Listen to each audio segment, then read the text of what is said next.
came to Krishna consciousness? Because everyone always likes that story, right? You know, that was one of Prabhupada's favorite... What's that? Oh, that's the setting, okay. Yeah, if you have a mobile phone, please turn it off. And I'll have to say that every time someone walks through the door.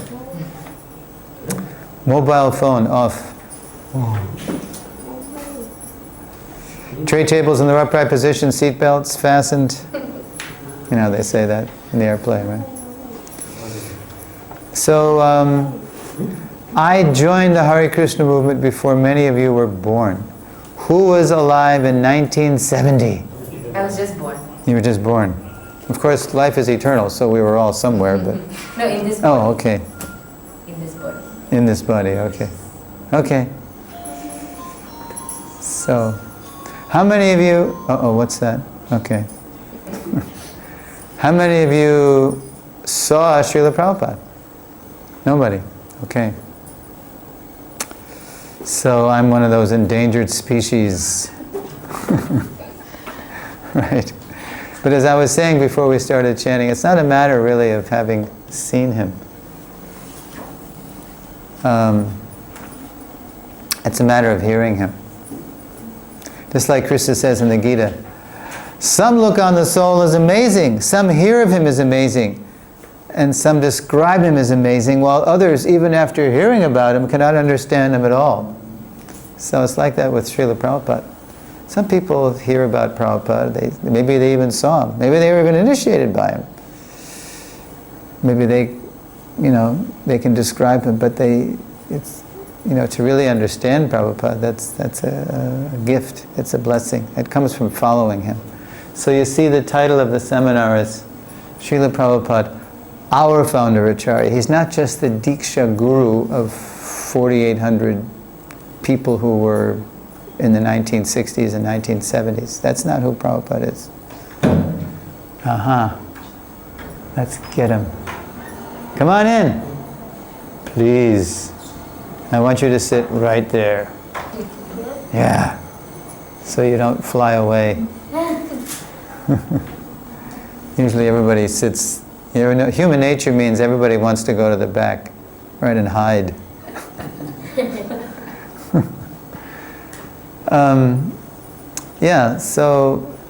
That's not... Prabhupada isn't, he's not just a previous Acharya. He's not just... for example, when people would ask him, who are you? He would say, my name is A.C. Bhaktivedanta Swami, and I am the founder Acharya of the International Society for Krishna Consciousness. He never said, I'm the Diksha Guru of 4,800 ex-hippies. He never said that. So that's the whole point, that if we want ISKCON to go on for 10,000 years, it's a long time. I mean, in terms of our time, it's just a blink in Brahma's time, but it's a long time, in our time. And we really have to understand how we share the same core identity. We're all Prabhupada Anugas, We have many different gurus and god families and zones, but foundationally, that's why I'm doing the seminar, because we have a lot of... Have you noticed in ISKCON we have a lot of diversity? Have you noticed that? It's the International Society for Krishna Consciousness, right? We have diversity coming out of our eyes and our ears and our nose and every other place, but we need more unity. And Prabhupada, he provides the unity amidst all of our dizzying diversity. So that's the title, Srila Prabhupada, our founder Acharya. And then, celebrating Srila Prabhupada's preeminent. What does preeminent mean? It's an English word. Anybody know what that means? Raise your hand. Sort of a prime position. Yes, preeminent position. Main. He's the main. Think of him like a pivot around which everyone turns. In all those relationships we have with our Shiksha gurus and our Diksha gurus and our friends and our family, and If we're all revolving around Prabhupada, then those are healthy relationships.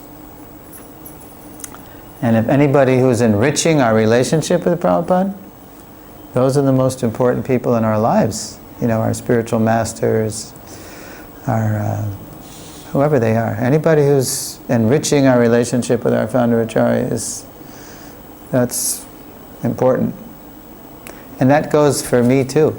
Just because I'm initiated by Prabhupada doesn't mean it's just about me and Prabhupada. No, I need help. I need people enriching my relationship with Prabhupada. And I need to enrich others too. That's why, you know what Prabhupada says in Nectar of Instruction? He says he created ISKCON to foster the 6 loving exchanges. Uh-oh, this isn't going to work. You want to do that? Oh, I got it.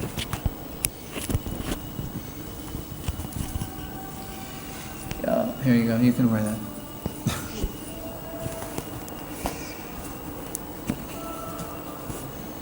Prabhupada says in the purport to NOI text 4, you know text 4? Dadati pratigrinati guhyamakyati pritchati bhungte bojayate chaiva shadvidhang pritilakshanam.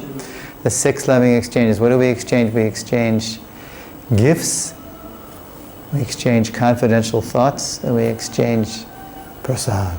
Bojayate. So Prabhupada said the whole reason he created ISKCON was to foster, enhance those loving exchanges. That's, wow. That's big. That means that's what we're supposed to be about. Okay. So we're celebrating Srila Prabhupada's preeminent position. We're not banging people over the head with it. Did you know that Prabhupada is the founder of Acharya Prabhu? We're going to put Prabhupada back in the center, you know. You know, people beat you over the head with that. No, we're not. We're just celebrating it. We're not. And we're also celebrating every follower's foundational relationship with him. It's his books we're studying, and distributing. It's his mission we're prosecuting, and it's his murti we worship every day. So everybody has a foundational relationship with Srila Prabhupada. That's what founder Acharya means, as you will see more and more. Okay, so, any questions about the title? There's Srila Prabhupada in a famous painting. And Prabhupada's meditating on Sri Sri Radha and Krishna. And so the title and the subtitle are the aims of the whole 10-lesson seminar. What I'm doing is I'm starting tonight because actually this weekend I was supposed to go to Dubai, but they're not quite ready yet. So I'm going to just practice here, presenting the lessons, and I'm going to give as many as I can until it's time to go to Dubai. And then I'll go to Dubai, and then I think when I come back in January, I think we'll have a bigger venue maybe. Maybe we'll do it, and there's a hall. We have a hall. Yeah. This is just, so you're like preview. You're getting sneak preview of the whole seminar. And I actually haven't given the seminar in several months, so I'm getting rusty. I need practice too.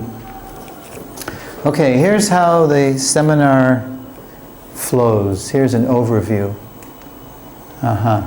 There's a famous photograph of Srila Prabhupada. That's the photograph that really spoke to me when I was a young man, and really I thought, wow, this is my spiritual master. Sambandha, the seminar follows the classic Vedantic progression of Sambandha, which means knowledge of the relationship. So in the Sambandha lessons, we're deepening our relationship with Srila Prabhupada, awareness of his position. Tonight's lesson is called the Spiritual Masters. Notice the plural. Where did I take that title, do you know? That's the title of a chapter in a book that we read. Do you know? In the... Prabhupada Lila. No, there is an Amrit book though. It's Chaitanya Charitamrit, the very first chapter. Kaviraja Goswami, the spiritual. No, and it's plural. Notice it's plural. Okay, and tomorrow night, same time. I think tomorrow night we'll come at 6:45, and that's early enough. We're going to look at a special kind of spiritual master, someone who's so exalted and rare that he's a master of masters. He's a Prabhupada. He's a master at whose feet all the Prabhus sit. He's a Prabhupada. We're going to look at that principle, the founder Acharya principle, and especially with a focus on our Gaudiya Vaishnav Sampradaya, how it principle manifested in the Gaudiya branch of the Brahma-Madhva Gaudiya, the Gaudiya extension of the Brahma-Madhva Sampradaya. And then we're going to look at how our founder Acharya, our Prabhupada, fulfilled that role of founder Acharya like no one ever has that we know of. He did what no one ever did. That's the Sambandha lessons, that's this weekend. And then if we continue, if Dubai continues to be tardy, we'll go to the Abhideya section of the seminar, lesson 4. And Abhideya means once you realize your relationship, then you act in the relationship, you execute the relationship. So in our case, we're going to deepen our commitment to Prabhupada's mission. Lesson 4, his mission's roots. Where did it start? We start all the way back in Prabhupada's first meeting with Srila Bhaktisiddhanta. And then continuing the horticultural metaphor, we see how those roots manifested in a branch, a fresh branch of the Sampradaya, ISKCON. Prabhupada writes in the CC that ISKCON is a branch of Lord Chaitanya's desire tree of love of God. And then we're going to look at an unfulfilled phase of Prabhupada's mission, Varnashram, his Varnashram challenge. And then finally, in the last lesson of Abhideya, we look at how to find our own personal mission within his greater mission. Prabhupada there's so many aspects to Prabhupada's mission. So we all have a particular contribution to make. And how do we go about finding our best contribution? So that's Abhideya. And once we commit more to the mission, then we're qualified to talk about deepening our love for Prabhupada, prayojana, knowledge, process, result. So the result is deepening love. And lesson 8, to love is to cooperate. And that was a famous saying by Prabhupada, not just at the end of his life. Many of us have heard of that. Did you know that Prabhupada said that?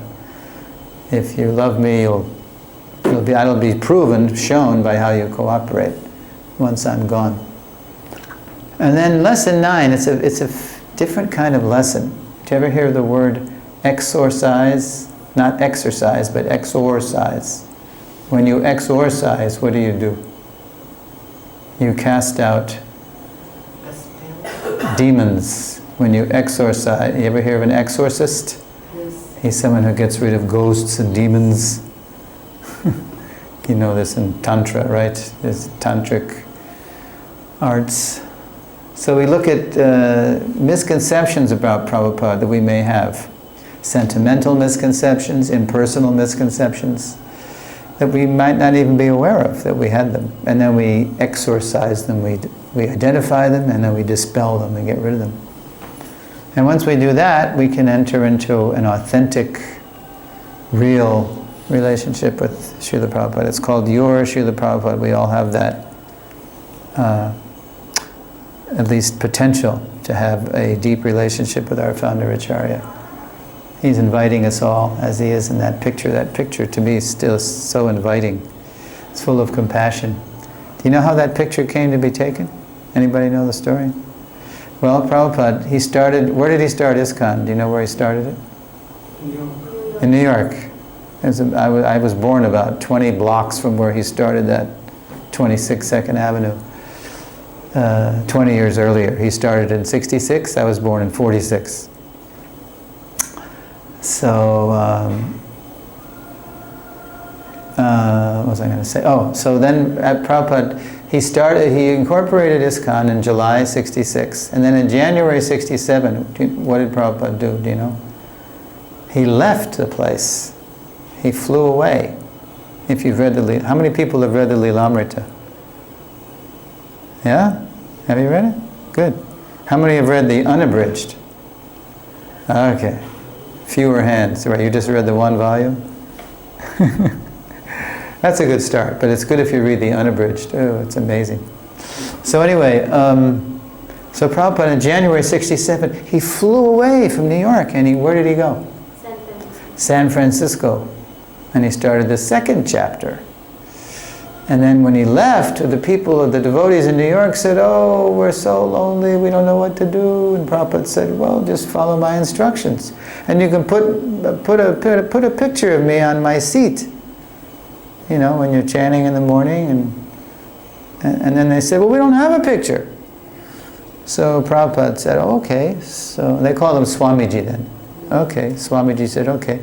So Prabhupada, one of his new students out in San Francisco was a good photographer. His name was Roger Siegel. And Roger set up some shots, you know, and they became famous pictures. And then Roger was later initiated as Guru Das, who has probably been here. Has he ever visited Mirror Road? You know Guru Das? Yes. It's Jamuna's, the late Jamuna's former husband. Has he been here? He's been in Chaupadi, I'm sure. Must have come, he has come here to, I think, Bhaktivedanta, and sometimes he visited here. He might have come to see Sridhar Maharaj also. Okay. In those Yeah. days, many devotees came. He was Roger that took the picture. Okay, so over the next, okay. So that's the flow of the seminar. Sambandha, Abhideya, Prayojana. Deepen our relationship with Prabhupada, commit more to the mission, deepen our love for Prabhupada. Now, lesson 1, tonight's lesson, the spiritual masters. So there is Kaviraj Goswami. How old is he, do you know? When he's writing Chaitanya Charitamrita? He's in his 90s, and his hand is shaking. We would say now, oh, he has Parkinson's, or he's palsied, you know. You see devotees in my generation, they're getting like Hare Prabhu, his hand shakes, you know. So he's being empowered to write the definitive biography of Sri Chaitanya Mahaprabhu. Now, in the very first verse of the whole Sri Chaitanya Chaitamrita, Bande Gurun Isha Bhaktan Isha Misha Avatarakan. Bande Gurun. Listen to this, look at this. Bande Mali Prabhu, why don't you read that? I offer my respectful obeisances unto my spiritual masters. Yes, I offer my respectful obeisances unto my spiritual masters. And Prabhupada comments just on the first two words. Prabhupada writes, Srila Krishna Das Kaviraj Goswami uses the plural here to indicate the disciplic succession. He offers obeisances not to his spiritual master alone. And who is Kaviraj Goswami's initiating spiritual master? Do you know? It's a little controversial, actually. There's different opinions. Most people say what? What do you think? Swarup Damodar? Yeah, he's a Shiksha Guru. Rupa too, Rupa Raghunath, they were Shiksha Gurus for Kaviraj Goswami, but it's definitely implied, if not downright, I have to go back to the text, but his initiating Guru was Lord Nityananda, Sri Nityananda Prabhu. So he's of the category of Godhead, but he still, even though his Diksha Guru is God himself, he doesn't just single him out and just offer his respects just to him. But to the whole parampara, Prabhupada says, but to the whole parampara, the chain of disciplic succession beginning with Lord Krishna himself. So now, to deepen our understanding of Srila Prabhupada's position as our founder Acharya, let's first look briefly at Srila Prabhupada's presentation of the Guru. How the Guru is one, and how the Guru is different, many. Guru is one, Guru is many. Yes, in this first lesson we'll examine how all bona fide Gurus are one, how they're all the same, and also how they're different, and how they're also one and different from Lord Krishna, the original Guru. Okay, so here's how we wade into the topic. I was lucky enough to be right there at Prabhupada's feet. You know, that's New Vrindavan, the first ISKCON farm community, 1972. Prabhupada is holding what he called Bhagavad Dharma discourses for the public. It's right around Janmashtami Vyasa Puja time. And it's 1972. So how old is the Hare Krishna movement in 1972?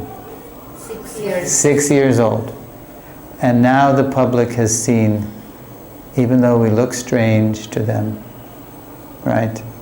And we smell funny, and we sound different, we're not going away.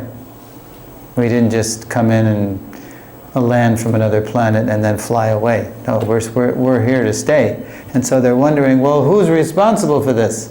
So Prabhupada said, you should invite them to New Vrindavan, where it's nice open spaces, and we're going to have Bhagavad Dharma discourses. So the devotees invited all these politicians and these scholars and media people. So the New York Times was there, and the congressmen were there, and the scholars were there. There was about 1,000 devotees and guests. They wanted to meet the Hare Krishna Guru. Who's responsible for all this singing and dancing in the streets? What is this? All right. So when you hear the word Guru nowadays in the media, on the TV or on the internet or on the radio or on the billboards, well, maybe it's different in India because India is the land of gurus. But see if you can, even if you read the Times of India, you'll hear it. How is the word Guru very often used? Don't think of anything spiritual. What do they mean when they say Guru in the media very often? Even your school teachers, they call gurus. Okay, that's still too elevated.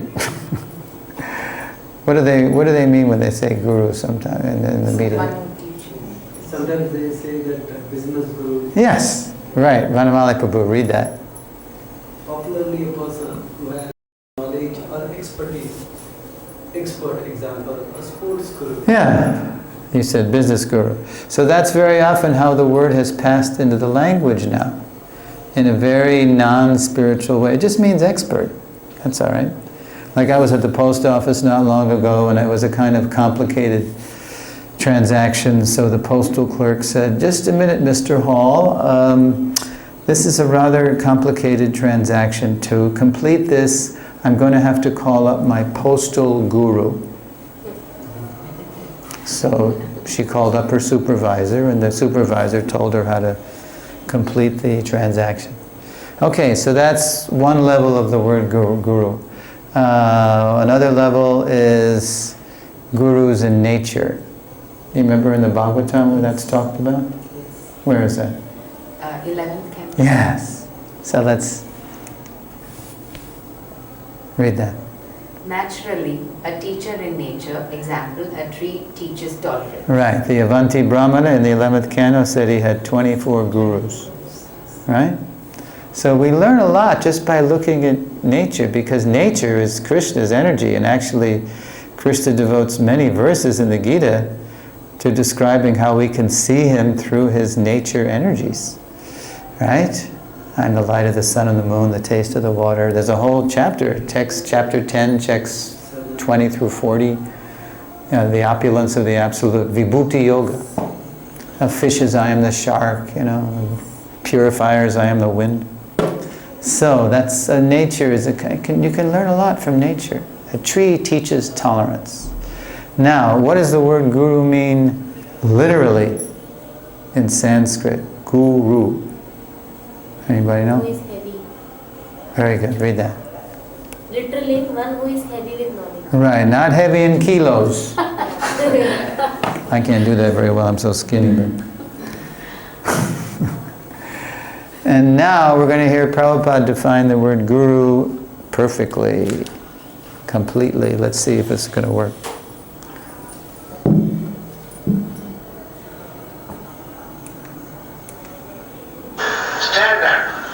Standard knowledge is received from the Parampara system, disciplic succession. Therefore, it is said, Sutriyam. Sutriyam means who has heard from the Parampara system. Sutriyam, and the result is Brahmanishtam, is firmly fixed up in the service of the Supreme Personality of God. Hare Prabhupada. Yes. And Prabhupada's quoting Mundaka Upanishad, I believe. Tad viganartam sagurum eva vigarched. He was always quoting this. Also, Tasmad gurum prapadyeta jigyasu shreya uttamam. Now, so what is a guru? Now, even if we know what a guru is, do we know why we need a guru? A lot of people say you don't need a guru, right? That's the modern mentality. Who needs a guru? I'll do it myself, right? Why do we need a guru? Now, raise your hand if you can tell us the verse that matches this picture. And don't tell me tad vidhi. Look at Arjun's face. And tad vidhi is spoken by Krishna. In the second chapter, sloka number 7. Let's all sing it. Karpanya dosho pahataksvakva Prichyamitvam dharma sambuddha cheta Yaschyaksya nishchitam bruhitam me Shishyasteham shadimam tvam prapannam. Now I'm confused about my duty and have lost all composure because of miserly weakness. In this condition, I am asking you to tell me clearly what is best for me. Now, I am your disciple and a soul surrendered unto you. Please instruct me. Please. Now, Prabhupada starts the purport. Vanamali Prabhu is going to read a little bit of the purport here. By nature's own way, the complete system of material activities is source of perplexity for everyone. In every step there is perplexity, and therefore it behoves one to approach a bona fide spiritual master who can give one proper guidance for executing the purpose of life. What does that mean, behooves? That's really Prabhupada's using. Prabhupada learned English when Queen Victoria was still alive. It's kind of archaic. It means it's in our interest. It's good for us to do that. It behooves one. It's in our interest. Yeah, we need a guru because life is so confusing. I mean, even to learn how to tie your shoes, you need a guru. You need Guru Ma. And why do we say mother tongue? Because we learn our language. The first language we learn is from our mother. We need a language guru, right? And yet, Kali Yuga is such a dishonest age that people think that when it comes to the highest thing, the science of the truth, we think we can just make it up, do it ourselves. So we need a guru because we need a guru for everything, especially when it comes to the absolute truth, right? Even to tie our shoes, we need a guru. Okay, So once we understand why we need a guru, it is important we connect with a genuine guru to whom we can surrender. Of course, in one sense, all genuine gurus are similar. All right, let's look at how gurus are similar, how they're one. All right, how is the guru one? So before I flash the answer on there, there's Krishna playing his celebrated flute. Can anyone rate, okay, how is the guru one? Guru is a tattva. Yeah, but how are all gurus one? Because Krishna is the original guru, and from him the teachings come. Right, the message is the same. That's how all gurus, if gurus are real gurus, if they're authentic, they're all saying the same thing. All right, so Vanamali, you win the prize again. The guru is one because he comes in the disciplining succession. What Vyasadeva and Krishna taught 5,000 years ago is also being taught now. There is no difference between the two instructions. Although hundreds and thousands of Acharyas have come and gone, the message is one. Self-realization. Yeah, you don't have to read that. We can see it. So, and you'll see as the seminar goes along, and even in this lesson, that Krishna and Srila Prabhupada, the whole parampara, they're inviting us to participate in the disciplic succession and also be gurus. We're all supposed to grow up, and today's student is supposed to be tomorrow's teacher. So that's a great responsibility. I mean, Prabhupada is saying here, what Vyasa and Krishna taught 5,000 years ago is also being taught now. But if I say something in Prabhuji's ear, and you say it in his ear, and you say it in his ear, what do they call that game? Chinese whisper. Yes, I never knew that until I went to Australia. You know what we call it in America? We call it the telephone game. And then it gets around, and then you whisper it to me, it'll probably be different. Why? Because we have what? 4 defects, right? We make mistakes, we have imperfect senses, we're illusion, we cheat. So that means we got some work to do, right? Before we're qualified to pass on the message intact as it is. So although the message is one, although one in message with Krishna, all genuine gurus, they're also different. So let's look at how gurus are different. In one sense, they're one, because they have the same message. But in another sense, they're different. All right. So let's see. Why don't you want to read? By role, the initiating and instructing spiritual masters are equal and identical manifestations of Krishna, although they have different deeds. So they're one because they're equal and identical manifestations of Krishna, but they have different dealings. What does that mean, they have different dealings? Let's find out.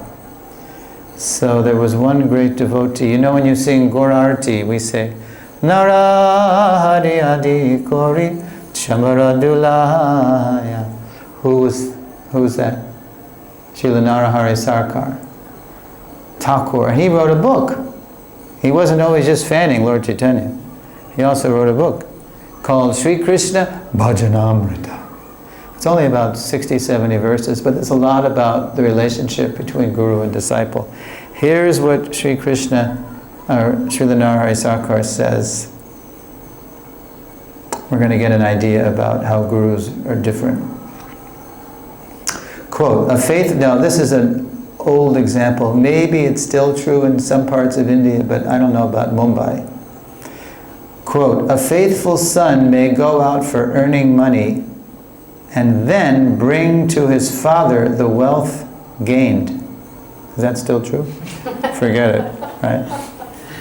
That's like 500 years ago, right? That's Lord Chaitanya's time.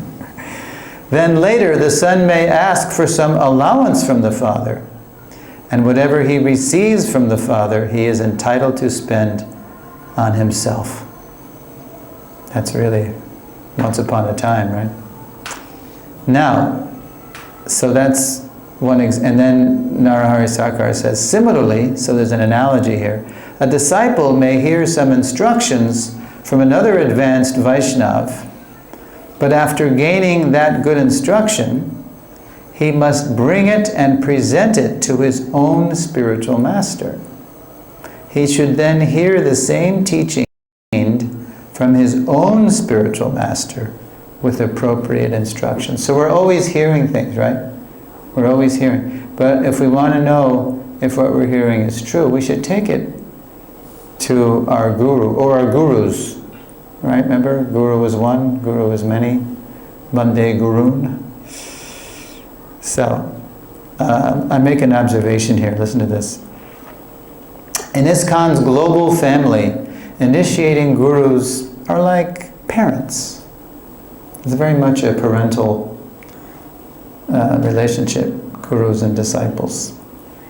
And instructing gurus are like well-wishing relatives, like uncles and aunties. At the same time, their importance in our lives depends on the relationships we develop with them. Sometimes we are closer to our parents, and sometimes we become closer to our uncles and aunties. If all are well-wishers serving cooperatively in our founder Acharya's mission, harmony prevails. Do you know an example from Gaudiya Vaishnava history of somebody who became closer to a Shiksha guru of his than his own initiating spiritual master? Do you know any examples? Right in our parampara there's an example. Just a few generations within the last 100 years. Was close to Bhaktivinoda. Was initiated by whom? I'm trying to think now too. Who was Gorkishore Das Babaji's initiating? Wasn't it? No, he took Shiksha from Bhaktivinoda. I don't know who was... But I was thinking of Bhaktivinoda. Who was his initiating guru? Bipin Bihari Goswami. But over time, Bhaktivinoda Thakur took a little distance from him because they had some deep disagreements. And this happens over a couple of issues. One issue was that, Bhaktivinoda Thakur, he had a mission to establish once and for all the birthplace of Lord Chaitanya. And Bipin Bihari Goswami, because he was from the other side of the river,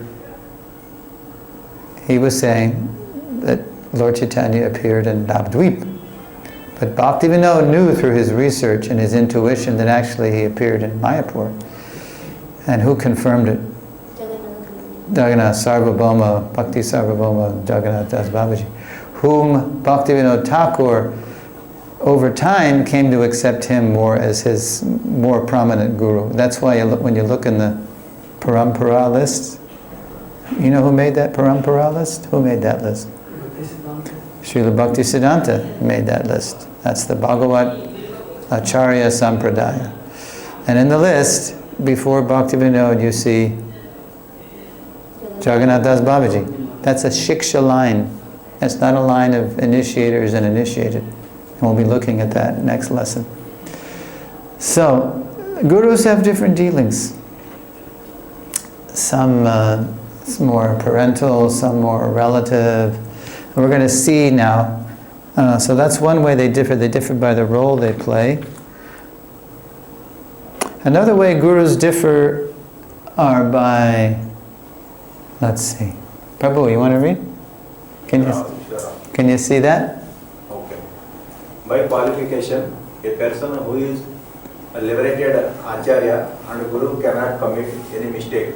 But there are persons who are less qualified, are not liberated, but still can act as Guru and Acharya by strictly following the disciple succession. Right. That was in a letter, an early ISKCON letter, 1968. Prabhupada is saying there, a non-liberated soul can be a guru. Wow! Holy cow! What's going on here? And what's the qualification, Prabhupada said? If they strictly follow.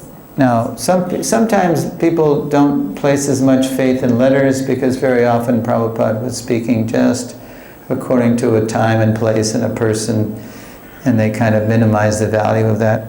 But here in the Bhaktivedanta purport, we hear Prabhupada saying the same thing. Quote, "This Krishna consciousness movement directly receives instructions from the Supreme Personality of Godhead via persons who are," here it is, "strictly following his instructions. Although a follower may not be a liberated person. If he follows the Supreme Liberated Personality of Godhead, his actions are naturally liberated from the contamination of the material nature, if we strictly follow. One can immediately become a spiritual master by having full faith in the transcendental words of the Supreme Personality of Godhead, and by, here it is again, strictly following his instructions." So gurus differ by qualifications. Some of them are, liberated souls, some of them are non-liberated. But if they're all following their guru strictly, that's the qualification. And again, for those of you who didn't hear me say it, I do have notes covering all the points electronically, and you're going to get them later. So don't worry about frantically trying to copy down a point.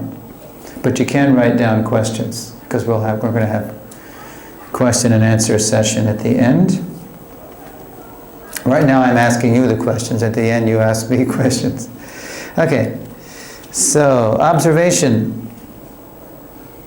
Liberated or non-liberated, a guru is genuine if he, quote, strictly follows the orders of Guru and Krishna. In this way, according to one's capacity, everyone can become a guru and please Srila Prabhupada and Lord Chaitanya. And here's a Prabhupada quote. Listen to this. This is an example of how we're supposed to have millions of gurus in ISKCON, all right? Millions. Quote, "Because people are in darkness, we require many millions of gurus to enlighten them. Therefore, Chaitanya Mahaprabhu's mission is," he said, "that every one of you become guru." Where did he say that? Amar. Yeah, Amara Gyai Guru Hanya, by my order. Tare Desh, save this neighborhood, save this city, save this country. People have different capacities. But teach, spread, give shelter, not just receive shelter, give shelter. And then Prabhupada says, "And if you think, but I have no qualification, how can I become guru?" There is no need of qualification. Still, I can become guru? Yes. How? Whomever you meet, you simply instruct what Krishna has said. That's all. You become guru. You see how Prabhupada is. He said this in 1976 in Honolulu, Hawaii. He's trying to get his neophyte disciples to grow up and give shelter, not just receive shelter, because he knows he's going to leave soon.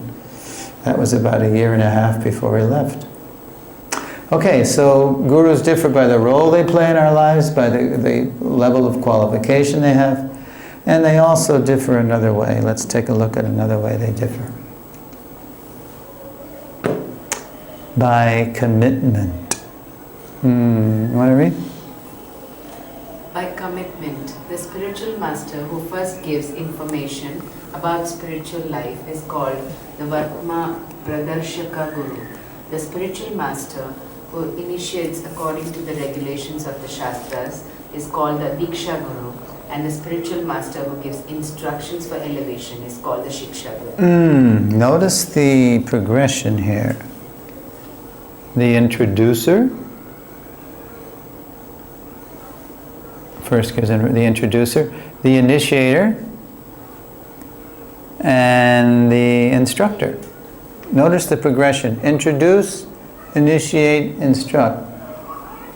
Why that progression? Because whatever a guru is doing, whatever kind of guru the guru is always teaching. Even if the guru doesn't open his or her mouth. The example that the guru is showing is very powerful. In fact, some people would say that's the only teaching, by example. Just like my legendary godbrother, Vishnu Jana Swami. Ever heard of that name? Haribo, Haribo, Go Nityananda Bo, Haribo. These famous kirtans. This person could chant all day with a drum. He was like superhuman.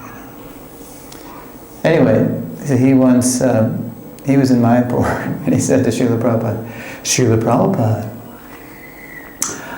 I would like to get on one of those little boats in the Ganga with a party of men and just sail up and down the Ganga and chant Hare Krishna and enliven the villagers.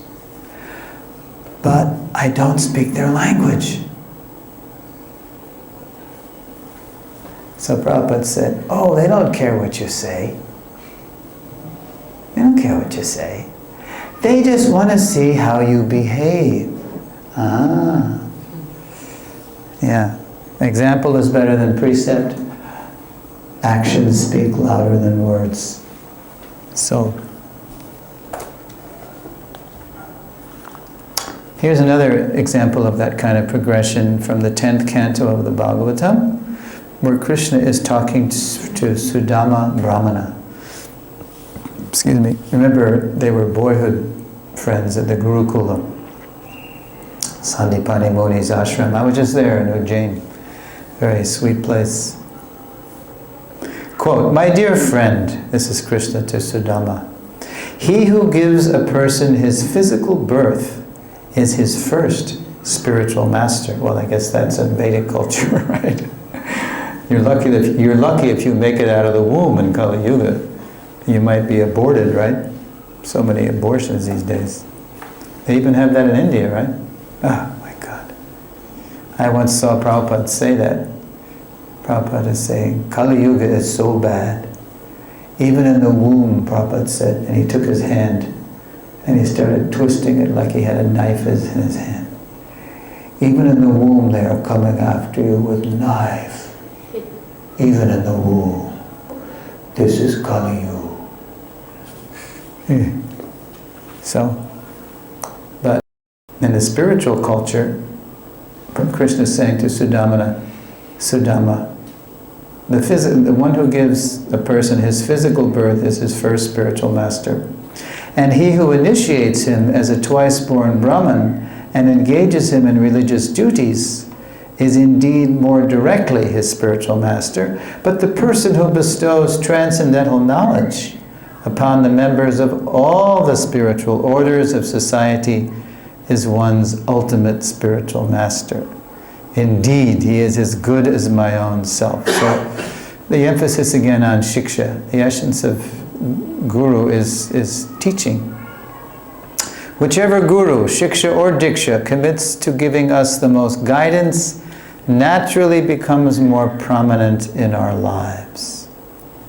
Now, having examined the oneness and difference among gurus, we're ready to look at how all true gurus are really different manifestations of Krishna's mercy. Let's take a look at that. There's Narada Muni, who's arriving to instruct Srila Vyasadeva. One's playing the part of the guru, and one's playing the part of the disciple. Here's a literary incarnation of God playing the part of the disciple, right? All right. So, can you want to read that? I first offer my respectful obedience at the lotus feet of my initiating spiritual master and all my instructions spiritual master. Right, and in the purport, Srila Prabhupada says this, quote, a devotee must have only one initiating spiritual master. Because in the scriptures, acceptance of more than one is always forbidden.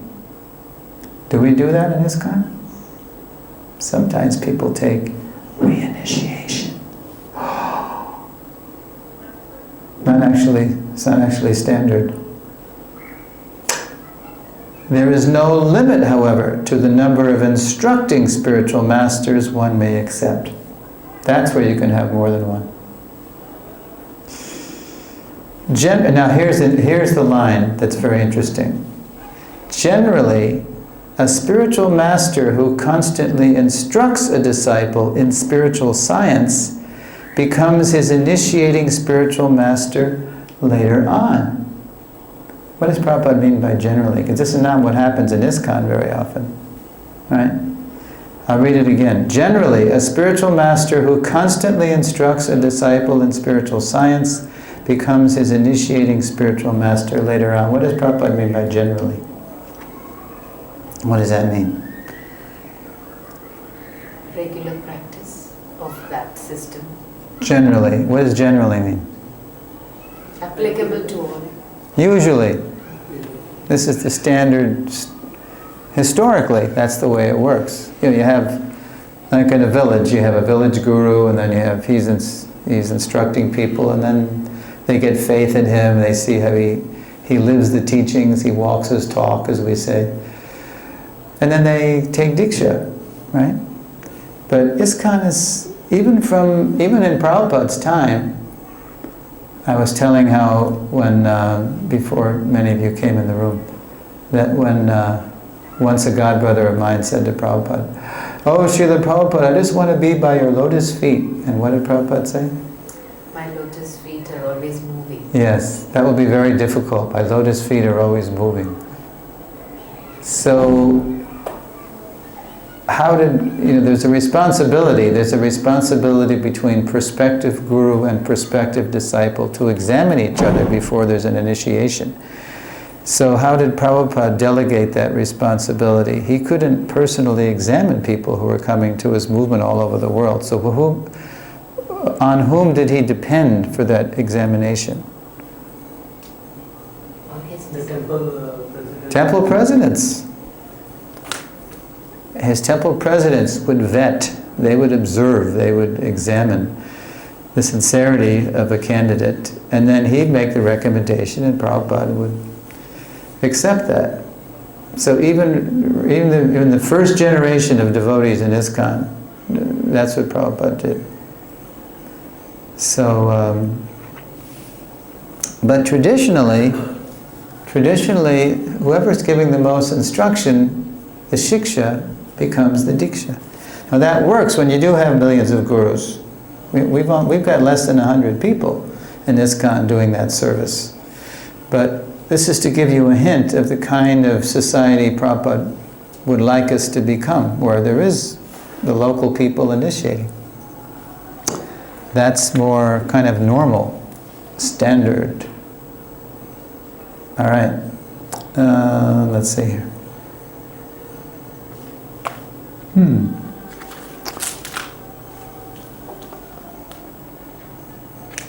I'll just underline that by reading this. In this last sentence, where Prabhupada said that generally, whoever's giving the most shiksha becomes the diksha, Prabhupada indicates the natural, normative guru-disciple relationship sustainable over time. To help our guru-disciple culture become more local and sustainable, we need to train and empower, as Prabhupada said, quote, millions of gurus worldwide to act as local spiritual masters, initiating and instructing, as Srila Prabhupada has indicated. Now one may wonder, is the categorical status of a shiksha guru any less than that of a diksha guru? Because we tend to place more emphasis in ISKCON on the diksha, right? If someone initiates, that's considered very exalted. And if somebody is instructing, maybe we think that's not as exalted or something. You could think like that. Let's see. So, Prabhu, you want to read that? one should know that instructing spiritual master to be the personality of Krishna. Lord Krishna manifests himself as the super soul and as the greatest devotee of the Lord. Now in the purport to that verse, Srila Prabhupada writes, Sri Krishna himself teaches us as the instructing spiritual master from within and without. From within, he teaches as Paramatma, our constant companion, and from without, he teaches from the Bhagavad Gita as the instructing spiritual master. And then Prabhupada says, there is no difference between the shelter-giving Supreme Lord and the initiating and instructing spiritual masters. And now he raises the point to a warning. Listen to this. If one foolishly discriminates between them, thinking one's higher and one's lower, he commits an offense in the discharge of devotional service. There's no difference between Shiksha and Diksha Guru. If they're actually Guru, if they're actually teaching the right stuff and practicing what they preach. Now, as the next two slides remind us, the essence of initiation and instruction is the transference of Krishna consciousness. This is a beautiful insight into what initiation is really about, right from the 10th canto, right at the time of Krishna's birth. And I somehow overlooked this, but then in the course of my research for this seminar, somebody pointed this out to me, and it's a beautiful example of what initiation is really about. There's the famous painting of Krishna being born, first as Vishnu and then two-armed. The transference of Krishna consciousness is the essence of initiation and instruction. So, who would like to read that? Would you like to read? Thereafter, accompanied by planetary expansions. Plenary means fully empowered. Plenary expansions, the fully opulent Supreme Personality of Godhead, who is all auspicious for the entire universe, was transferred from the mind of Vasudeva to the mind of Devaki. Yes. Devaki, having thus been initiated by Vasudeva, became beautiful by carrying Lord Krishna, the original consciousness for everyone, the cause of all causes, within the core of her heart, just as the east becomes beautiful by carrying the rising moon. Look at this. Devaki, having thus been initiated, she was initiated by Vasudeva because Vasudeva, he became fully potent in his meditation on Krishna with Krishna consciousness. And then his wife became a fertile receiver of that meditation from the mind and the heart of Vasudeva. He transferred that meditation to Devaki. This is in Roman Catholicism they have this doctrine, it's called the Immaculate Conception, that Christ was not born of seminal injection, but he also was born miraculously. His mother is a virgin, the Virgin Mary, the Blessed Mother. We also have the same thing in Krishna culture. We have Krishna appearing miraculously. And it was a transference of Krishna consciousness, and that transference of Krishna consciousness is the initiation. That's what initiation is. Now here's what Prabhupada says, that's the verse. Now here's what Prabhupada says in the purport. That's just the verse. It's such a beautiful verse. And then Prabhupada comments that, quote, we should note carefully that the Lord was transferred to Devaki not by the ordinary way for a human being, but by Diksha, initiation. This is her initiation. Ceremony. In prison. This is the prison, the original prison ministry right here. Thus the importance of initiation is mentioned here.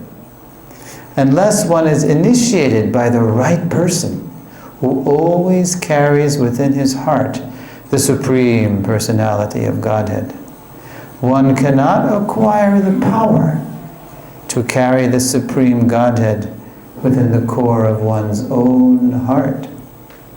When Prabhupada was initiated, I know when he first met Srila Bhaktisiddhanta, we're going to hear this in lesson 4. Prabhupada said, "So I accepted him immediately, not officially, but in my heart."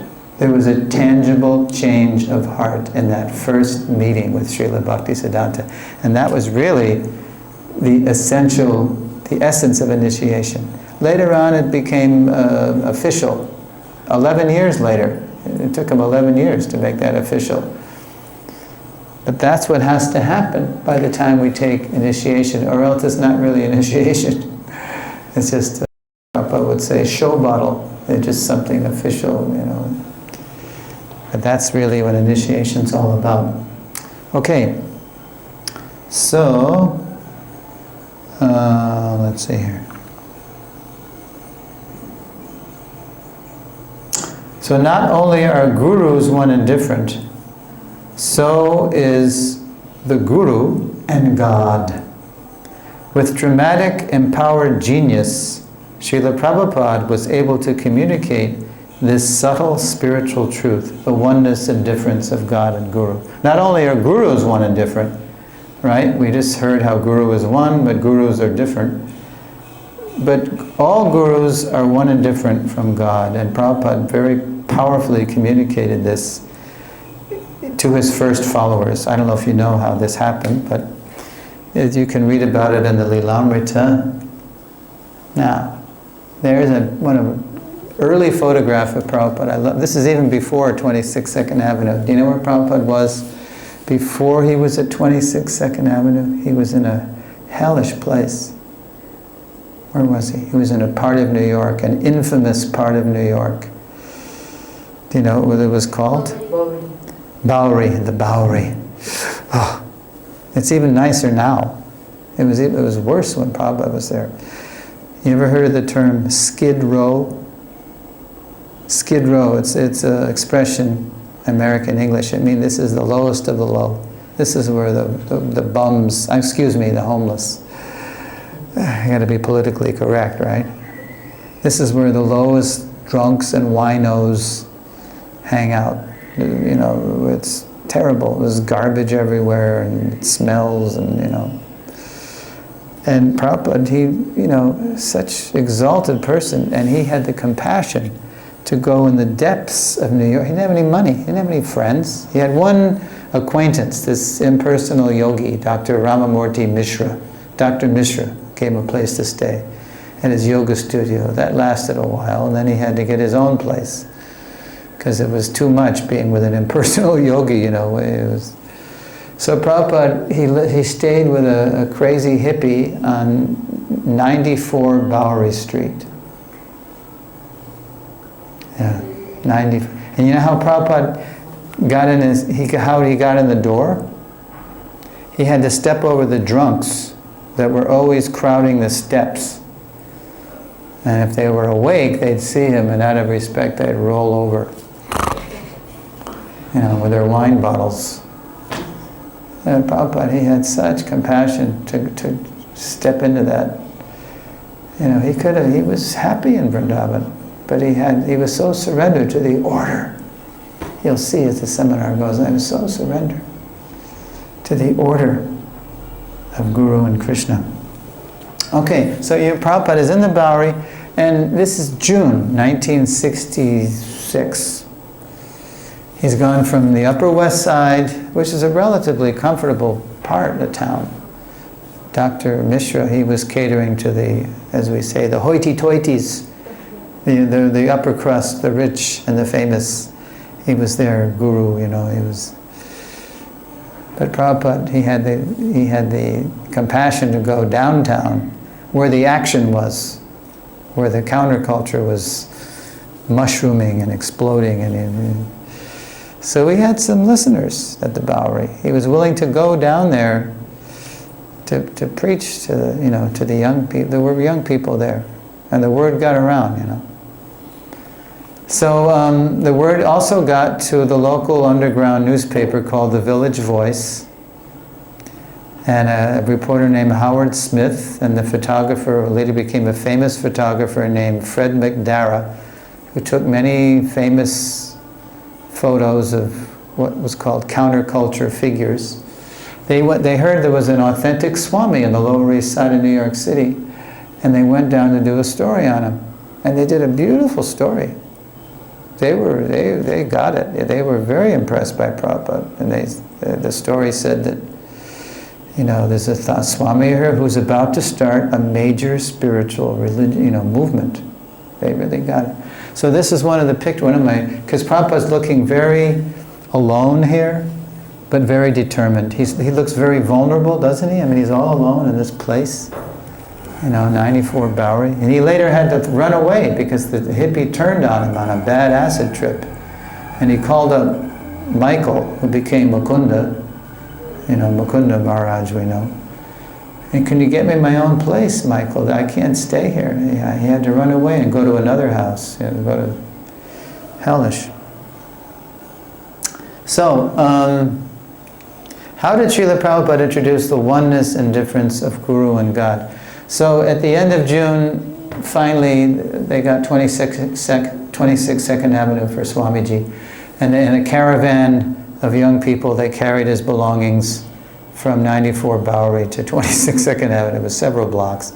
They carried it on their heads and their arms, and they walked over there on July 1, 1966.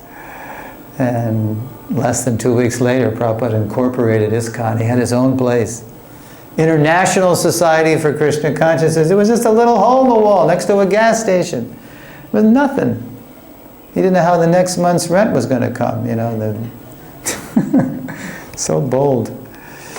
So all that summer, Swamiji, Prabhupada preached.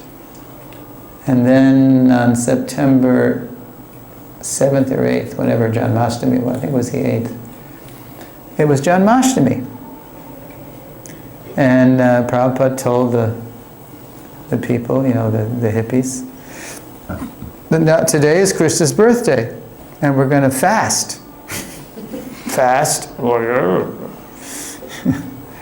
And don't worry, you know, sometimes we'll sing, and sometimes I'll tell you stories about Krishna's pastimes, and sometimes we'll chant on beads, you know, and you know, so try to fast. You know, I mean, Krishna, he didn't appear till midnight, so it's going to be a long day. So, you know, if you're going to faint, if you're going to pass out, you know, there's a little fruit in my refrigerator upstairs, because behind the storefront, you go out of the storefront, you go behind the storefront, a little courtyard, and then up there was an apartment, and that's where Swamiji stayed. There was two places: the storefront where he preached, and the apartment where he lived. And he had a little fridge, and then there was some fruit in the fridge. So Prabhupada said, if you get tired, you know, you can go take a piece of fruit, but try to fast, you know. And then, this is how it's told on the Lilamrita. Listen to this. This is how Prabhupada introduced the oneness and difference of God and Guru. Brilliant. Quote, on Janmashtami Day, 1966, I think it's September 8th, Srila Prabhupada announced on the eve of the first initiations, said Prabhupada, he said, tomorrow we're going to have initiation. They didn't know what he's talking about. Initiation? Initiation means that the spiritual master accepts the student, this is Swamiji telling his people, and agrees to take charge. And the student accepts the spiritual master and agrees to worship him as God. He paused. No one spoke. Any questions? And when there were none, he got up and walked out.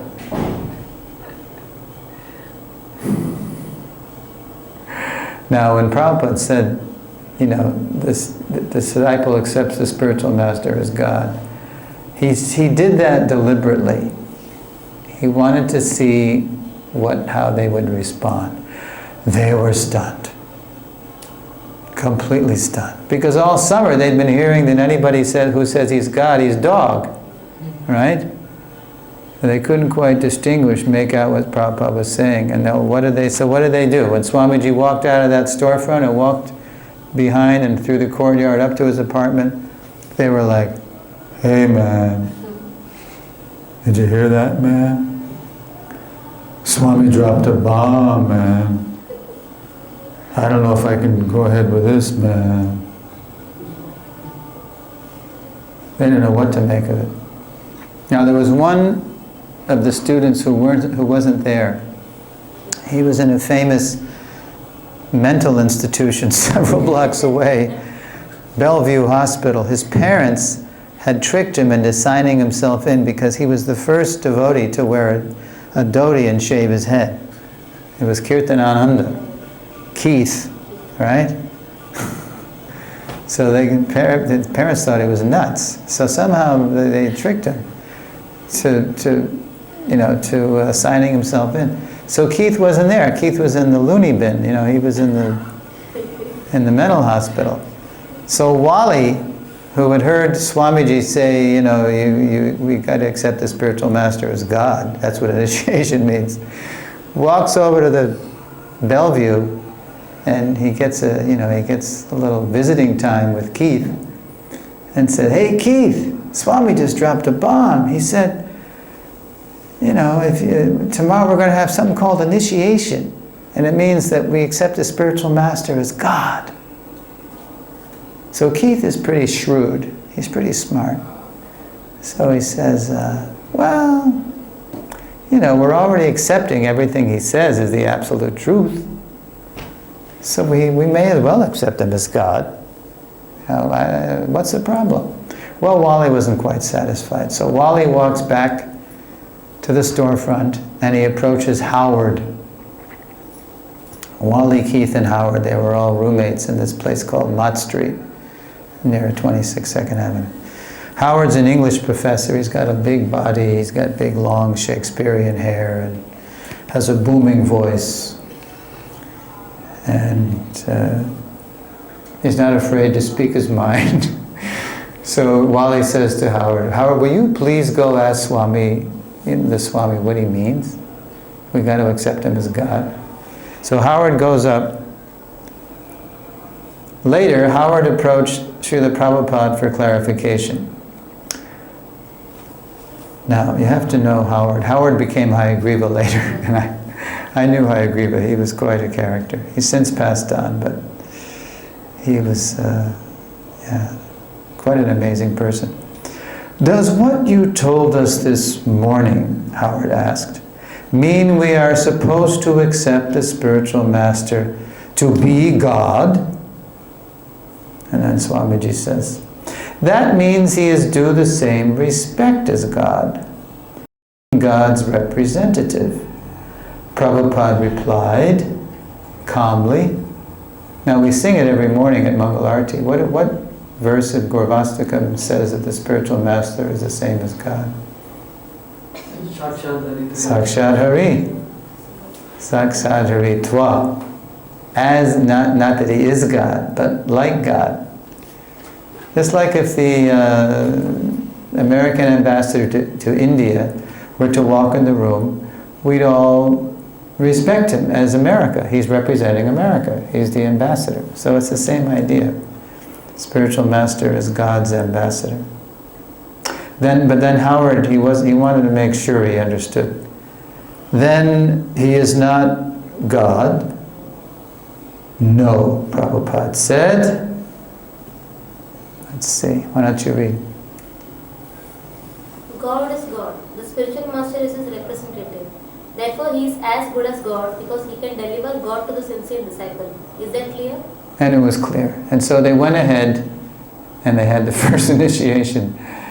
Not that they really understood so much, because that first few initiations, Prabhupada, he stressed the chanting more than anything. I mean, he mentioned the rules, the 4 rules, he mentioned them. But he stressed the chanting more. It wasn't until a few initiations later that one of the first initiates approached Swamiji and said, Swamiji, you said there's something, you mentioned that there's rules What are the rules to this club? You know. And we know the date that this was Wali. Wali asked this. Wali became Womapati, and so Swamiji's reaction was, "Very good boy, very good boy." You know, I thought you'd never ask, right? Because Swamiji knew that when they were ready, then they would follow the rules. So when they asked for the rules, then Prabhupada really made it official, because the next day, Prabhupada on the bathroom door in 26 Second Avenue posted the rules. And to this day, you can see this notice, like if you go to Mayapur, maybe you have it here. It says, all initiated devotees must, you ever see this? It's in Prabhupada's own handwriting. All initiated devotees must avoid all kind of intoxicating habit, including coffee, tea, and cigarettes. Must chant 16 rounds of the Hare Krishna mantra. Must not mix intimately with non-devotees. It's like a little mini Hare Bhakti Vilas, you know, for the Lower East Side of New York City. So that's how Prabhupada introduced the oneness and difference of God and Guru. Okay, so, we come to question time. Good. Now, by the end of the lesson, the students will be able to identify different usages of the word Guru, from popular to perfect. So there's popular, natural, literal, and then perfect. Remember that sequence? Explain why we need a Guru. Why do we need a Guru? In a nutshell, because we're confused. We don't know who we are, where we are, why we are, what we are. Right? We don't know. We need help. Explain how gurus are one. How are gurus one? It has the same message. Same way, one message with Krishna. And also how they're different. They differ by Dealings with role, qualification, commitment. You remember, who was Prabhupada's Vartma Pradarshaka Guru, beside his father, who he dedicates the Krishna book to, pure devotee of the Lord, Gormohan Dey. Certainly he was, but who introduced Srila Prabhupada to Srila Bhaktisiddhanta? His friend. Yes. You know. Okay. Narendranath Mullik. Naren. Prabhupada told us in one lecture that he was always the leader of his group, somehow or other. He was always the leader. And so they had all met, all his friends had met Srila Bhaktisiddhanta. They'd all had darshan. Except Abai hadn't met him. And they all thought he was great, but they were withholding their judgment until the leader, met. So Naren Prabhupada said, I didn't want to go. I'd seen so many so-called gurus and swamis, and Prabhupada was disillusioned because Prabhupada's father was so liberal, he'd always have these babas and these swamis over to the house. But most of them were just, Prabhupada said, most of them were just begging chapatis. They weren't really the real thing. And they were smoking bidi and ganja and all this stuff, So Prabhupada did not want to meet another so-called sadhu. So Prabhupada said, my friend Naren, he had to drag me. He dragged me, And we'll see this in lesson 4, what happened at that meeting. So to the best of my knowledge, Narendranath Mullik, that was as far as he went. He was committed to introducing Abhay Charan Dey to Srila Bhaktisiddhanta. That's as far as it went. But it's a kind of guru. It's a kind of guru. And many people who are practicing Krishna consciousness today, they were introduced to Krishna consciousness by people who aren't practicing Krishna consciousness. But they thought maybe it's interesting, or why don't you come with me to the Sunday feast, or whatever. That's a kind of guru. That's a level of commitment. And then the one who initiates, but the one who's really giving us the most instruction tends to be more prominent in our lives. And of course, if we're doing what we're supposed to be doing, reading Prabhupada's books, he's our foundational Shiksha Guru. He's our core identity. And our Diksha and Shiksha Gurus, if they're enriching that identity, as Prabhupada Nugas, they are the most important people in our lives. Engaging us in his mission, helping us to worship his Murti, study his books, finding our mission in his mission. So when we're focusing on Prabhupada as the founder Acharya, we're not minimizing other gurus, like some people do. We're just putting everybody in perspective. Prabhupada's in the center and everybody else is revolving around him in our ISKCON. Okay, I'm going to stop now and I'm going to sit down in that chair. And if you have any questions or comments... Before I do that, let me just give you a preview. Okay, so...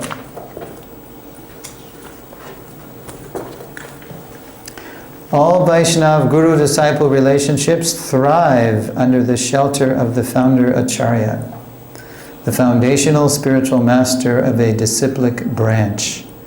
In the next lesson, we'll examine the origin and development of the founder Acharya principle, with a focus on our Gaudiya Vaishnav line. Okay.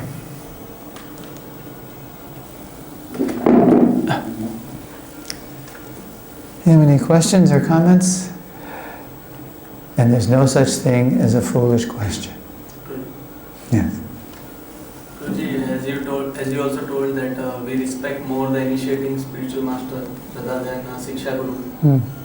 Then it is been seen that due to close proximity of Siksha Guru every time we are seeing. So that is the main reason, or? Yeah, well that tends to happen. That's very often why, for example, that is why Prabhupada had so many different servants. Because even Prabhupada, you get close, and if you're too conditioned, which we are, what do we say? Familiarity breeds contempt. We tend to get too familiar. This is why Srila Prabhu, who's given us so many diary books, transcendental diary books, glimpse into the life of Prabhupada as his personal servant. This is why he did leave Prabhupada's personal service. He became restless. He noticed he was getting too familiar. He didn't want to take that chance of committing offense. And so he did change the service not long before Prabhupada left. I think it was fall 75 to spring 77 that he was with Prabhupada. So it can happen even with the founder Acharya. But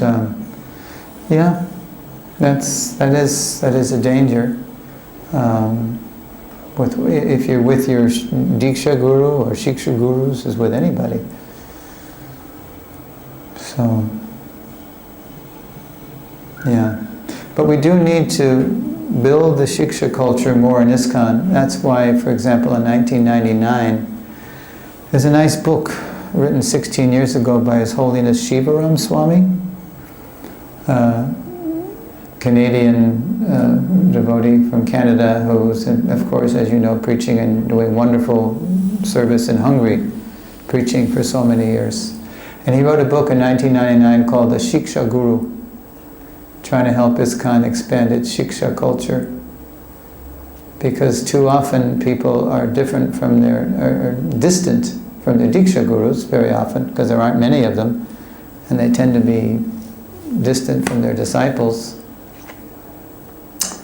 But there's so many mature devotees who are actually gurus, who could be gurus, Shiksha or Diksha. They just have to be recognized and encouraged to give more Shiksha to people. We need to build that kind of Shiksha culture. I'm sure in this Mirror Road Sangha you have many mature devotees who can act as Guru, Shiksha, or even Diksha. But we're not expanding that so much. We need more. We need more people to act in that role. Because we need guidance, and we need to give guidance. You'll see the references as early as 1969, when Prabhupada introduced the concept of Bhakti Shastri. In 1969, when people hardly knew anything. The first books had just come out. And that was why Prabhupada did it. You're going to see in the next lesson how as soon as there were 2 books, there was Bhagavad Gita and Teachings of Lord Chaitanya. And immediately Prabhupada's talking about Bhakti Shastri, Bhakti Vaibhav, Bhakti Vedanta, Bhakti Sarvabhauma, as the equivalent of associates, bachelors, masters, and PhD. And he wants everybody to inherit the diploma, Prabhupada said, or the title of Bhakti Vedanta. And he wants everybody to initiate. Then he says, maybe by 1975, all my disciples, and he meant boys and girls. Oh, controversy, right? Maybe by 1975, they'll all be initiating. And he didn't say he'd be gone either. This was Prabhupada's mood. It's an emergency. The whole world's on fire. It's a madhouse. And it's crazier even than when Prabhupada was here. I mean, my God, it's insane. So, yeah, we need, Prabhupada said, millions of gurus. Yeah, familiarity breeds contempt. We have to watch that. Especially in the West, I think. I know every time I come to India, I see how there's a culture of respect more. Yes. In one of the purports, it said Padma Pradarshaka, Diksha Guru, and Shiksha Guru. Is it in that order always? In the purport. Yeah. It talked about the order. Yeah, let's go to there. Then initiation, then instruction. Yeah. Is it in that order always? Well, that's how the order was in this CC purport. Yes. Whoops. Oh, maybe it was in my... Yeah. That's it. Previous. Yeah. Previous one.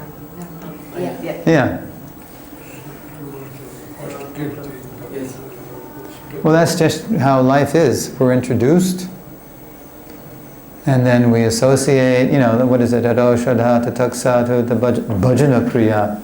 And then when we get really serious, we want to follow the path, then we take initiation. Now, the reason, I brought that up, and then in the very next, here it is. Okay. Yes. I highlighted the progression there, from introducing to initiating to instructing. And then in the next slide, we had Narada Muni, and then I had that sentence where, I'll just read it again, the paragraph. Quote, a devotee must have only one initiating spiritual master, because in the scriptures acceptance of more than one is always forbidden. There is no limit, however, to the number of instructing spiritual masters one may accept. And then Prabhupada says that thing about generally, traditionally, organically, the way it naturally happens. Generally, a spiritual master who constantly instructs a disciple in spiritual science becomes his initiating spiritual master later on. That's just kind of historically the way it worked for millennia in India. There was a guru, and then people heard from him, and they had faith, and then they took initiation. But ISKCON, especially in ISKCON, we have this unique international society, for Krishna consciousness, where we're all jetting around the world, and people fly in, initiate, fly out, and so, and especially in this kind of an international sangha, as Prabhupada says, we need many millions of gurus, because people need guidance, not just at initiation. Initiation means to begin. So how are you going to continue unless you get constant guidance? For example, I have a godbrother. He's been initiating for years. For years, his name was Krishna Kshetra Brahmachari. You ever heard of Krishna Kshetra? Last year he took sannyas. He's now Krishna Kshetra Swami. He's an American-born devotee who joined in Europe. And for years he was preaching behind the Iron Curtain in the Cold War days in Eastern Europe. And then he has many disciples, different parts of the world, but especially in that part of the world, Eastern Europe.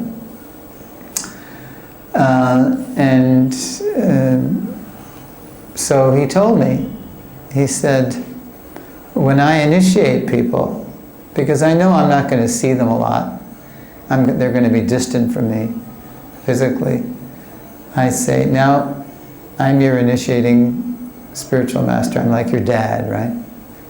And your parent. Now, wherever you are in the world, I want you to take good shiksha.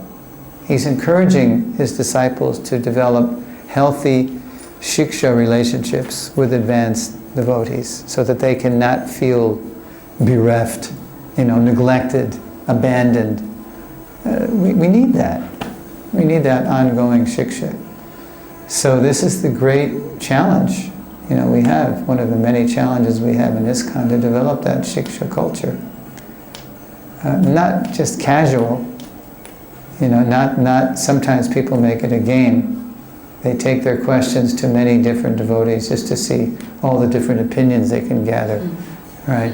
And then they take the opinion they like. It's like somebody getting a doctor's opinion, and then you don't like that doctor's opinion, so you get another doctor's opinion. And and then finally, when they hear an opinion they like, they okay, this is my doc. No, but if you're chaste to your dad, to your father, you'll also check out that opinion with your father. That's what Narahari Sarkar said. You'll take that. And if they all have the interests of this shishya, of the disciple at heart, then there's no envy or politics or competition or, things that go on. And how does that go on? You're going to hear in Prabhupada's. The Mahavakya of this seminar, the great utterance, is cooperation. And to do that, we all have to foundationally identify as Prabhupada Anugas. That's who we are. It's like if you go down to Udupi. I lived around Udupi on and off for a couple of years, about 20 years ago. If you go to Udupi, if you ask any Vaishnava who he is, what's he going to say? I'm a Madhvaita. I'm a Madhvaita. When did Madhva live? 800 years ago. We're going to get into this in the next lesson, the founder Acharya. We're going to look at the Madhvas and the Ramanujis. Yeah. And there's Vyasa instructing Madhva. And that's how it appears in our list, right? 5,000 years to only 800 years ago. That's a shiksha line right there. Krishna, Brahma, Narada, Vyasa. Wow! Yeah. So, but 800 years, but to this day, if you ask any of those devotees who they are, I am Madhvaita. And my beloved Diksha Guru is, and my beloved Shiksha Gurus are. And why are they beloved? Because they enrich their identity as Madhvaitas. And that's how the line goes on. That's a big hint of how ISKCON can go on in a sustainable way. All right, finish. Same with the Ramanujis. If you ask any, you ever been to Sri Rangam? Yes. If you ask any, serious Ramanuji who he is, Amiyan, Ramanuja, Dasan, I am your disciple. I am your servant. I am your servant. The servant of Ramanuja. Amiyan, Ramanuja, Dasan. We're going to take a look at that next lesson in the Founder Acharya principle. So the way it all works is when everybody's grounded in that core identity, being with the Founder Acharya. And all our Shiksha Gurus and our Diksha Gurus, they're the most important people in our lives. Why? Because they enrich that identity. They engage us in the Founder Acharya's mission. They insist we read his books. They teach us how to worship his Murti every day in all of his temples all over the world. Yeah. That's why they're so important.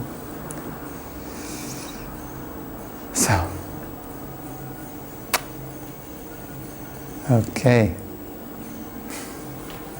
And there's differences in relationships with one's Diksha Guru too.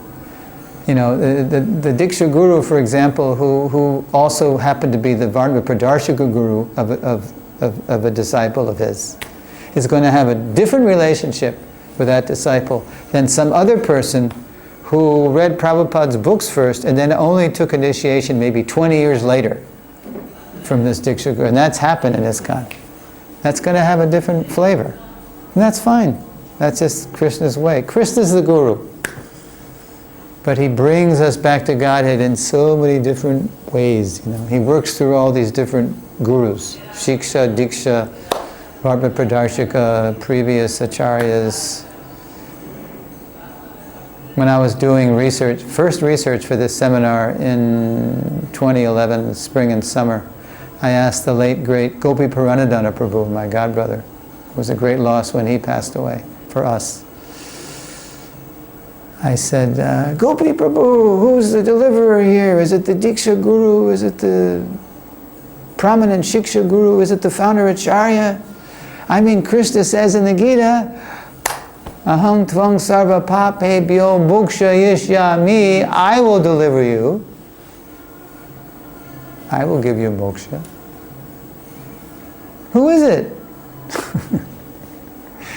And so Gopi Pradadara Prabhu said, well, I'm on a train in China at the moment, Suresvara. I don't have all my references from Srila Jiva Goswami and, you know, all these sandarbhas. But I know from studying Sri Jiva's sandarbhas that I could not pin him down to one person. Because sampradaya vihinaye vantraste nishpalamata, unless one is initiated, receives initiation, from a bona fide, from a guru in a bona fide sampradaya, the full nishpalamata, the actual fruit of even chanting Hare Krishna, of the mantra, mantraste nishpalamata. We won't get it. It'll be like milk touched by the lips of a serpent. So Krishna's the Guru, but he delivers us through his parampara system. The Adi Guru of the Sampradaya. Who's the Adi Guru of our Sampradaya? Brahma. Right? Krishna, Brahma, Narada, Vyas. And then down, and then we're in a special extension of the Sampradaya. It's called the Brahma Madhva Gaudiya, or Lord Chaitanya. He's Krishna himself, and he starts a whole, special extension. You'll see, and this special extension, it's predicted that all the four Vaishnava Sampradayas will flow like rivers into the ocean of Mahaprabhu's. This is predicted in the Navadvip Dham Mahatmya by Srila Bhaktivinoda Thakur. So, they say in Africa, you've heard this saying, it takes a village to raise a child. You've heard that famous saying. It takes a village to raise a child. Well, guess what? It takes a sampradaya to raise a sadhaka. It takes Krishna, previous acharyas, it takes initiating guru, it takes many instructing gurus. It takes a whole bunch of people. It takes a collective, cooperative effort. Ultimately, Prabhupada says he created ISKCON to foster those 6 loving exchanges. It takes each other. We need to be gurus, shelter for each other. Yeah. And different gurus play different roles. And it just depends on how it goes, Life is not formulaic or stereotyped. Bhaktivinoda Thakur, and he always had a debt of gratitude to Bipin Bihari Goswami for initiating him, but just the way his life went, he became closer with Jagannath Das Babaji. Vaishnav Sarvabhauma Jagannath Das Babaji. That's just the way it happened. That's what happens. Sometimes people feel betrayed by their initiation. It's happened in ISKCON's history, right? And they want to get reinitiated. And Prabhupada says, it's illegal. You don't do that. You're already initiated. It's forbidden, Prabhupada said in that purport. That's a technicality. Bhakti True Maharaj told me, he said, so when someone approaches me for reinitiation, I tell them, look, you're already initiated. You don't need to be born again. You're already born. You're already connected with Prabhupada and the whole sampradaya.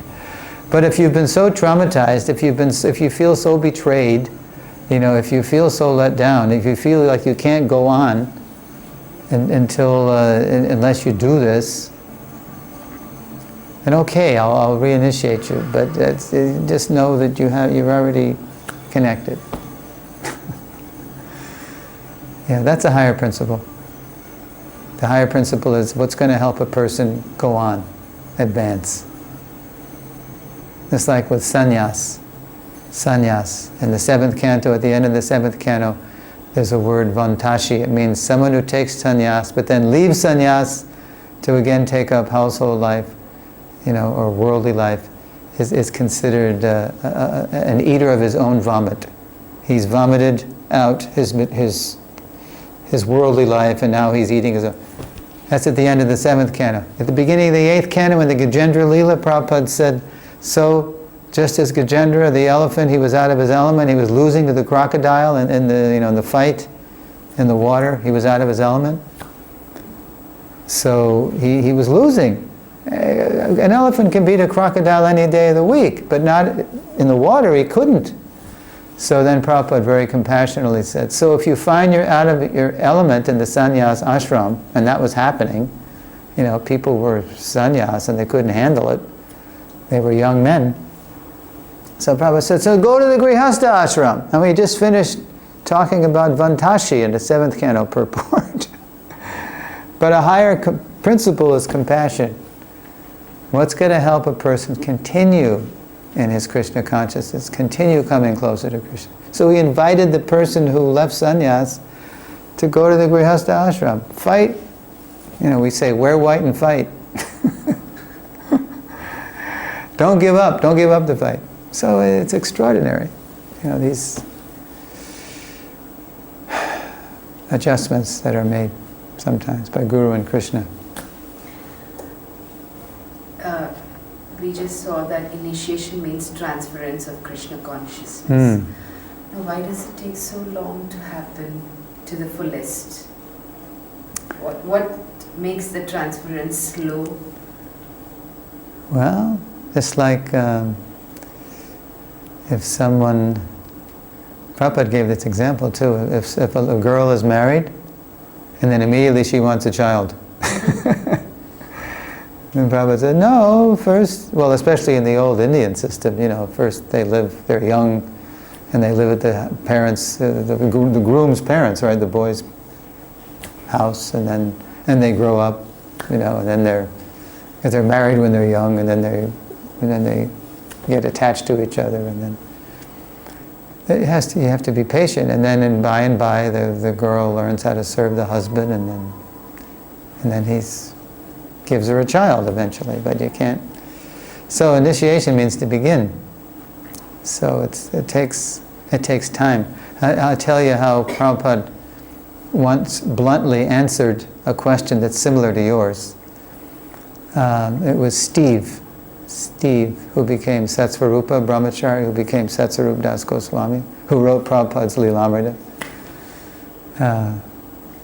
He told me he once asked Swamiji, Swamiji, if Krishna is all attractive, then why is it so hard to surrender to him? Without missing a beat, Swamiji said, because you hate him. Wow. Well, it takes time to recover from that envy, huh? Since time immemorial, we've been competing with Krishna, trying to be the enjoyer, the controller of the material world, of this world. So it takes time to recover. Sometimes, well, this is a good metaphor for this place. This is where Bhaktivedanta Hospital is. So Prabhupada, he would compare Krishna consciousness to a hospital for the heart. And the diet was Krishna prasadam and the medicine was chanting Hare Krishna. So it takes time to recover. It doesn't happen immediately. You see again and again in the literature, gradually. And Krishna says in the Gita, Shanai Shanai, gradually, step by step, with full conviction, one should control the, how does that, 625, Shanai Shanai Rupadame Buddhyad Vritigrihitaya Atmasangstam Manakritva Nakinchadapi Chintaye. Yeah, gradually it happens. It doesn't happen overnight. Yeah, it takes time to recover. So, is that all right? I'm sorry, I'm bombarding you with questions. Well, nobody else is. We better, yeah, we're approaching 9. It's getting late. If we are connected to the disciplic succession in this birth, are we going to be by default connected with the disciplic succession in the forthcoming births also? That's kind of like the question, what happens if I don't make it all the way, are you... So Prabhupada would be asked, do you have to come back, Prabhupada, to save me? And Prabhupada would answer those questions in different ways, interestingly enough. Because when people would ask, this is why you never knew how Prabhupada was going to answer a question. Because he would not just answer the content of the question, he would answer the intent of the questioner. He knew, he could read minds, he could read hearts, he knew the mentality of the questioner. So sometimes Prabhupada would say, yes, I have to come back and save you, so don't make me come back. Right? Or with one letter where Prabhupada said, about your question, there was a whole bunch of questions and that was one of them. Does the spiritual master come back to save the disciple? So in this letter, Prabhupada said, about question 5, I am still thinking about it. In other words, don't count on it. Don't count on me coming back to save you, Don't, as Prabhupada would criticize the Christians, don't make me a doormat to wipe your sins. Charge it to Jesus. Jesus has saved me and now I can do anything I want. But I just believe in Jesus, therefore I'm going to heaven. Don't play games like that. What do we say that is? You say it every morning in Marathi. I disappear because I don't understand Marathi. I start chanting by japa. Like the 7th... Yeah. Namno balad yasya papa buddhi. Committing sin on the strength of chanting. When Krishna's not so... Krishna knows what we're doing, It's one thing to be weak and to succumb, circumstantially to desires and commit some, but to make it a policy, to sin and then think, oh, this is very good business. I'll do this sin and then I'll just chant Hare Krishna and it'll be wiped away. That's committing sin in the strength of chanting. That's the worst offense. Yeah.